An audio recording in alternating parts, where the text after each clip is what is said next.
हरतालिका तीज, गणेश चतुर्थी और चौथ चंद्र, जाने इसका महत्व।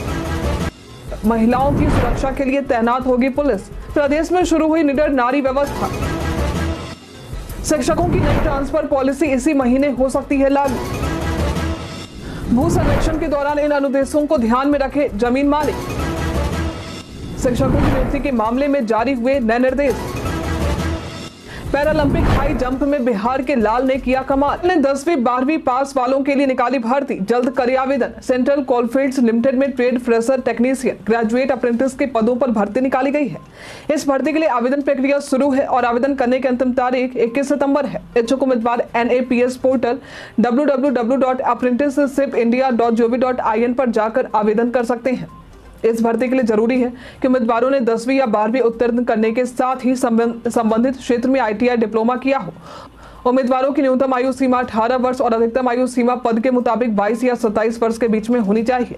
भर्ती से संबंधित सटीक और अधिक जानकारी के लिए आप इसके आधिकारिक वेबसाइट और अधिसूचना को देख सकते हैं।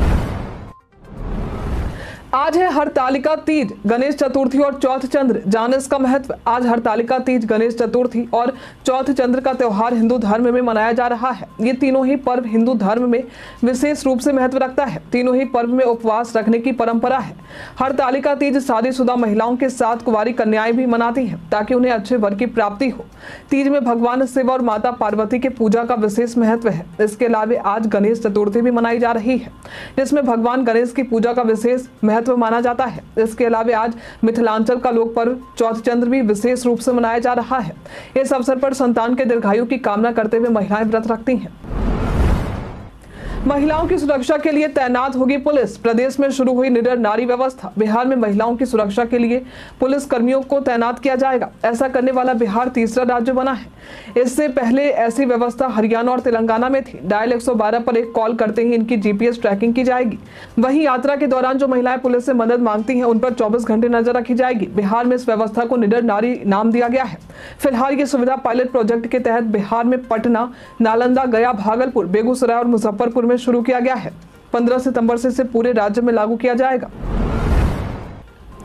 पैरालंपिक हाई जंप में बिहार के लाल ने किया कमाल। पैरालंपिक हाई जंप में शरद कुमार ने रजत पदक अपने नाम किया है। शरद बिहार के मुजफ्फरपुर के रहने वाले हैं। उनकी इस उपलब्धि पर उनके गृह जिला के साथ पूरे प्रदेश में खुशी का माहौल है। इस अवसर पर बिहार के मुख्यमंत्री नीतीश कुमार ने भी शरद कुमार को रजत पदक जीतने पर बधाई देते हुए उनके उज्जवल भविष्य के लिए अनंत शुभकामनाएं दी हैं। मुख्यमंत्री के अलावा और भी कई बड़ी हस्तियों ने शरद कुमार को उनकी इस कामयाबी के लिए बधाई दी। बिहारी बर्थडे स्पेशल में आज हम बात करेंगे अमित दत्त के बारे में। ये एक भारतीय वैज्ञानिक हैं। इनका जन्म आज के ही दिन वर्ष 1973 में बिहार के पटना में हुआ था। वैज्ञानिक अनुसंधान के लिए ये वैज्ञानिक और औद्योगिक अनुसंधान परिषद ने उन्हें 2017 में चिकित्सा विज्ञान में उनके योगदान के लिए विज्ञान और प्रौद्योगिकी के लिए शांति स्वरूप भटनागर पुरस्कार से सम्मानित किया था। ये पुरस्कार सर्वोच्च भारतीय विज्ञान पुरस्कारों में से एक है। शिक्षकों की नई ट्रांसफर पॉलिसी इस महीने हो सकती है लागू। शिक्षकों की नई ट्रांसफर पॉलिसी को लेकर बिहार के शिक्षा मंत्री सुनील कुमार ने बड़ा ऐलान किया है। ये पॉलिसी शिक्षकों की उदार नीति के लिए बनाई जा रही है ताकि दिव्यांग बीमा और महिला टीचर के तबादले का विशेष ध्यान रखा जा सके। शिक्षा मंत्री ने कहा है कि इस महीने के अंत तक शिक्षकों की तबादला नीति आ रही है। इसे लागू करने में थोड़ा समय लग सकता है। करीब 2.25 लाख शिक्षक सक्षमता परीक्षा पास करके आए हैं, तो ट्रांसफर को लेकर सॉफ्टवेयर तैयार करने में थोड़ा समय लगेगा। खनिज खनन ब्लॉक की नीलामी से बिहार सरकार को बड़े राजस्व मिलने की उम्मीद। बिहार के कई जिलों में खनिज होने की खबरों के बीच रोहतास, गया और जमुई जिले में खनिज ब्लॉक की नीलामी की जाएगी। ये नीलामी अक्टूबर महीने से शुरू होगी। खनिज के खनन से प्रदेश सरकार को काफी फायदा होने वाला है। उम्मीद लगाई जा रही है कि खनिज के खनन से बिहार सरकार को 5,000 करोड़ रुपए तक का राजस्व प्राप्त हो। इसकी जानकारी खान एवं भूतत्व विभाग के अपर मुख्य सचिव मिहिर कुमार सिंह ने दी है। रोहतास में ग्लूकोनाइट की खादान नीलामी की गई। वहीं गया में chromite, nickel, platinum group of elements युक्त चट्टान नीलामी की गई। गरीब बच्चों के लिए सुपर 30 के फॉर्मेट पर स्कूल खोलेंगे आनंद कुमार। गरीब बच्चों के लिए 2002 में सुपर 30 की स्थापना कर चर्चा में आए गणितज्ञ आनंद कुमार अब 6ठी से 12वीं तक के बच्चों के लिए स्कूल इसी फॉर्मेट पर खोलने जा रहे हैं। इस स्कूल में 100 से अधिक बच्चों का सिलेक्शन होगा जिन्हें फ्री में पढ़ाया जाएगा। इसका ऐलान आनंद कुमार ने शिक्षक दिवस के अवसर पर किया है। उनके मुताबिक कोचिंग की संख्या तेजी से बढ़ने का कारण सरकारी स्कूलों में पढ़ाई की गुणवत्ता प्रतियोगी परीक्षाओं के स्तर का नहीं होना है। उन्होंने कहा कि कोचिंग का व्यवसाय अलग है। कई लोग ब्रांच पर ब्रांच खोलते हैं मेरा मकसद है अभाव वाले बच्चों को पढ़ाना। हम सरकार से निवेदन करेंगे कि वो कोचिंग एक्ट पर तेजी से काम करे। पढ़ाने लिखाने का काम कारोबार नहीं होना चाहिए। भू सर्वेक्षण के दौरान इन अनुदेशों को ध्यान में रखे जमीन मालिक। बिहार विशेष सर्वेक्षण एवं बंदोबस्त में रैयतों के लिए कुछ सामान्य अनुदेश जारी किए गए हैं।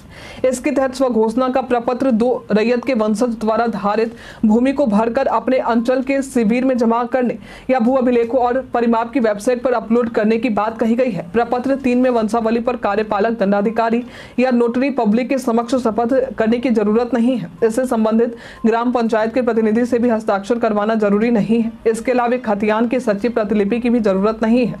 राजस्व रसीद की छाया प्रति स्वघोषणा के साथ संलग्न करने की बात कही गई है। इससे संबंधित निर्देश आईपीआरडी पर भी जारी किए गए हैं। अधिक जानकारी के लिए आप आईपीआरडी को देखें। दक्षिण बिहार में अब हर रोज 15,000 स्मार्ट प्रीपेड मीटर लगाने का लक्ष्य। दक्षिण बिहार में अब हर रोज 15,000 स्मार्ट प्रीपेड मीटर लगाने का लक्ष्य निर्धारित किया गया है। दरअसल बिजली कंपनी के सीएमडी सह ऊर्जा सचिव पंकज पाल ने स्मार्ट प्रीपेड मीटर की समीक्षा बैठक के बाद ये निर्देश दिए हैं। इसके साथ ही उन्होंने स्मार्ट प्रीपेड मीटर को लेकर लोगों को जागरूक करने में लापरवाही बरतने के आरोप में जीनस पावर कंपनी को कारण बताओ नोटिस जारी किया है। आपको बता दें कि लक्ष्य पूरा नहीं करने वाली कंपनियों को सीएमडी ने ब्लैकलिस्टेड करने की बात भी कही है। ड्रोन उड़ाने से पहले इन बातों को जानना है जरूरी। आज के दौर में तकनीकी ने हमारे जीवन को काफी आसान बना दिया है और इसमें ड्रोन का उपयोग भी शामिल है। पहले फिल्म शूटिंग या हवाई वीडियोग्राफी के लिए हेलीकॉप्टर का इस्तेमाल होता था, लेकिन अब ड्रोन से ये काम हो जाता है। हालांकि ड्रोन उड़ान के कुछ नियम भी हैं जिन्हें पालन करना बेहद ही जरूरी है। ड्रोन खरीदने के बाद उसका UIN number digital sky platform से जनरेट करवाना और योग्यता प्रमाण पत्र प्राप्त करना जरूरी है। सैन्य क्षेत्रों और उनके 3 किलोमीटर के दायरे में ड्रोन उड़ाना प्रतिबंधित है। ड्रोन उड़ाने के लिए क्षेत्र 3 प्रकार के होते हैं। पहला रेड जोन, जहां आप नहीं उड़ा सकते, येलो जोन जहां अनुमति की आवश्यकता होती है, और ग्रीन जोन जहां 400 फीट तक बिना अनुमति के भी उड़ाया जा सकता है। नियमों का उल्लंघन करने पर कानूनी कार्रवाई का सामना करना पड़ सकता है। बिहार में खाली पड़े बोर्ड और आयोगों के पुनर्गठन की जल्द होगी घोषणा। बिहार में खाली पड़े बोर्ड और आयोगों के पुनर्गठन की घोषणा जल्द ही होने वाली है और सियासी हलकों में इसकी चर्चा तेज हो गई है। रिपोर्ट्स के अनुसार एनडीए के सहयोगी पार्टियों ने अपनी लिस्ट तैयार कर ली है और इसे अंतिम रूप देने के बाद ऐलान किया जाएगा। नीतीश सरकार लगभग 150 नेता और कार्यकर्ताओं को विभिन्न बोर्ड और आयोगों में जगह देने की तैयारी कर रही है, जो आगामी विधानसभा चुनाव में महत्वपूर्ण हो सकते हैं। बीजेपी को किसान आयोग, सवर्ण आयोग, अनुसूचित जाति आयोग और अन्य बोर्ड मिल सकते हैं, जबकि जदयू को महिला आयोग, अल्पसंख्यक आयोग, अति पिछड़ा आयोग और अन्य बोर्ड मिल सकते हैं। इन पदों पर नियुक्त अध्यक्षों को बिहार लोक सेवा आयोग के सदस्यों के समान वेतन और सुविधाएं मिलती हैं।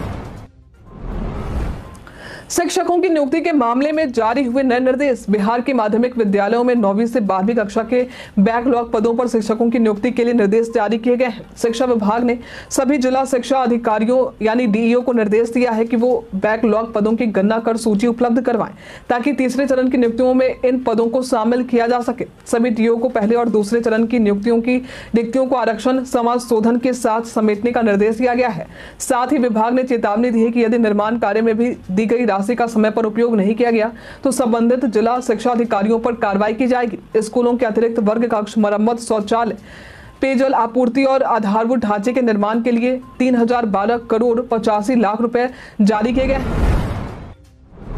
इन 11 जिलों में मुख्यमंत्री प्रखंड परिवहन योजना को मिली हरी झंडी। पटना समेत 11 जिलों में मुख्यमंत्री प्रखंड परिवहन योजना को परिवहन विभाग ने हरी झंडी दे दी है। योजना के लागू होते ही अब इन जिलों में लाभुकों को इसका लाभ दिया जाएगा।